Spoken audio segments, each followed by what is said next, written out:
नमस्कार, मैं संतोष सिंह। ऋषुश्री मामले में जिस तरीके से हमने रिपोर्टिंग की है उसको लेकर कास्ट समाज को नाराजगी है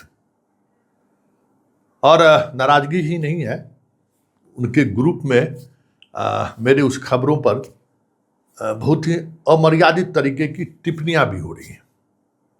स्वाभाविक है, जो यंग जनरेशन है उन्हें लगता होगा कि भाई ऋषुश्री ही उनका आइडियल है, लेकिन बिहार का समाज जो है वो कास्ट जाति को एक अलग नजरिए से देखता है।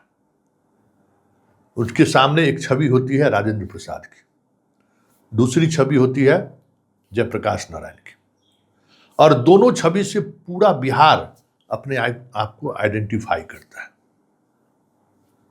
पहचान, इस प्रदेश में जितनी संस्थान, सड़क, पुल, पुलिया, क्या मतलब कह सकते हैं, जयप्रकाश नारायण के नाम पर बना होगा। हमें नहीं लगता कि किसी दूसरे महापुरुष के नाम पर इतनी सारी योजनाएं उनके नाम पर होगा। कहीं कोई विवाद नहीं होता है। जेपी का नाम सुनते ही लोगों के मन में एक अलग तरीके की श्रद्धा भाव उत्पन्न होता है, किसी भी पॉलिटिकल पार्टी के लोग क्यों ना हो। उस जमाने के कांग्रेसिया भले जेपी को लेकर नफरत करते हो, लेकिन जब जब आपातकाल की बात होती है या फिर बिहार के आंदोलन की बात होती है तो लोग जेपी को पढ़ते भी हैं और जेपी के सहारे बहुत सारी चीज़ों को समझते भी हैं। और आज़ादी के आंदोलन में तो एक से एक कास्ट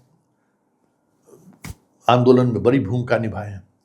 उसमें राजेंद्र बाबू को कौन भूल सकता है, पहले राष्ट्रपति हुए, उनकी सादगी को कौन भूल सकता है। उन्होंने आज़ादी के उस आंदोलन में कांग्रेस पार्टी में क्या भूमिका निभाया, उस भूमिका को कौन भूल सकता है। तो समाज कास्ट बिरादरी को उस नजरिए से देखता है। समाज कास्ट बिरादरी को एक प्रोग्रेसिव बिरादरी के तौर पर देखता है, पढ़ा लिखा समाज, और उनसे उम्मीद करता है कि वो समाज के अन्य जातियों को एक संस्कार और नैतिकवान होने का छाप छोड़े, पदाधिकारी के रूप में हो या फिर किसी भी रूप में। क्योंकि पॉलिटिक्स में कास्ट बिरादरी की कह सकते हैं कि जो आज़ादी के समय में जो चीज़ें रही अब वो धीरे धीरे खत्म होती जा रही है। अब एक पटना में आकर वो सिमट गए हैं। पटना लोकसभा मतलब पटना साहिब और एक दो कॉन्स्टिट्यूंसी पूरे प्रदेश में है जहाँ से कास्ट समाज के लोग जीत कर आते हैं। उनकी राजनीतिक मतलब भागीदारी बहुत कम हो चुका है और स्वाभाविक तौर पर गांव छोड़कर पूरी आबादी पटना में शिफ्ट कर गए हैं।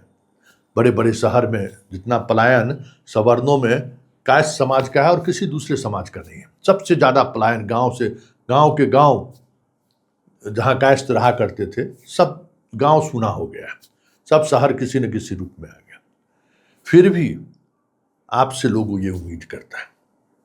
लेकिन ऋषुश्री के मामले में जो एक ऐसा ट्रेंड सेट किया है शॉर्टकट तरीके से पैसे कमाने को लेकर, उस पर जब सवाल होने लगा तो लोग इसको अलग तरीके से देखने लगे। ये आश्चर्यजनक बात है, क्योंकि ऋषुश्री के मामले में न्यायपालिका से लेके, कार्यपालिका से लेके ब्यूरोक्रेसी तक, पुलिस डिपार्टमेंट तक, संयोग से जांच का जिम्मा ऐसे ही अधिकारियों को मिला।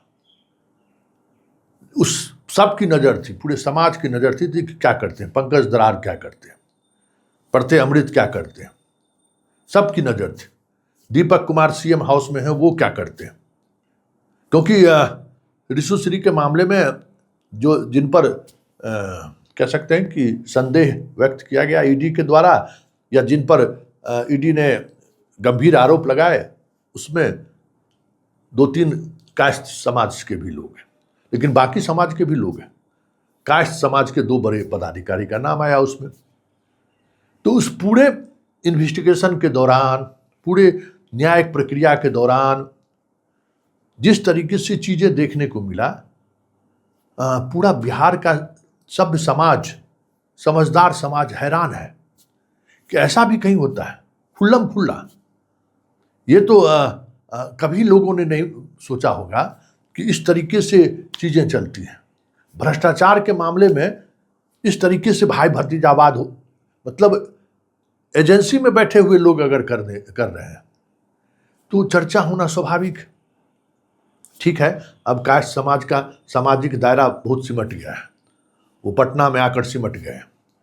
अब छोटे शहरों में उनकी भागीदारी बहुत कम रह गई है, लेकिन समाज तो है और उस समाज से लोग सवाल तो करेंगे।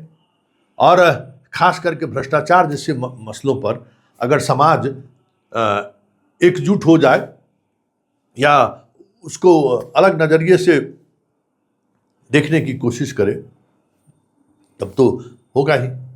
वैसे ऋषि की जमानत याचिका डिस्ट्रिक्ट कोर्ट ने खारिज कर दिया है, मतलब स्पेशल विजिलेंस कोर्ट ने।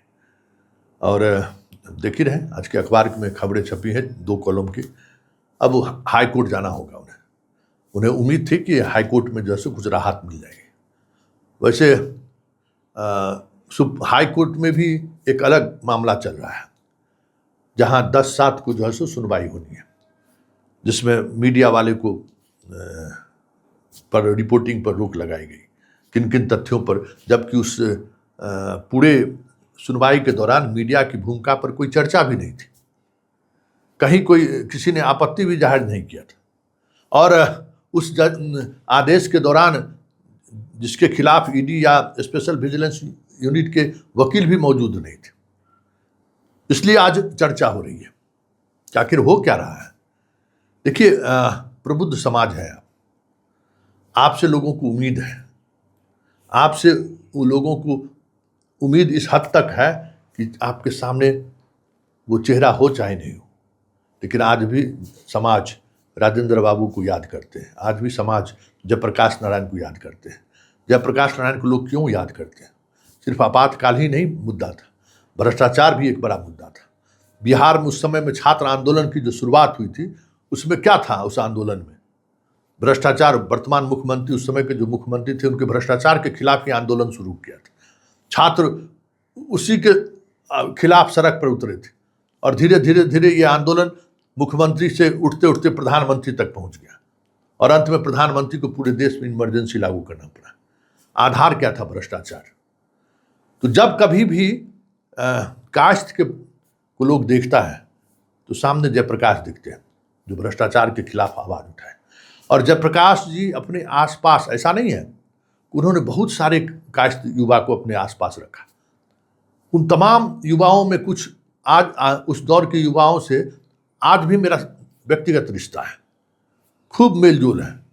समझिए कि हमारे गुरुदेव हैं ऐसे लोग, आज भी वो सादगी भरा जीवन जीते हैं। आप सोच नहीं सकते हैं, इस दौर में भी वो गांधी और जेपी को लेकर उतना ही मजबूती के साथ खड़े हैं। आप कल्पना नहीं कर सकते। तो हम लोग उस नजरिए से आपके समाज को देखते हैं, और वो समाज अगर ऐसे बड़े घोटाले के मामले में ऋषि के साथ खड़े हो जाए तो फिर संवाद तो होगा ना, चर्चाएं तो होगी ना, जवाब तो आपको देना होगा ना, जिम्मेवारी तो तय करनी होगी ना।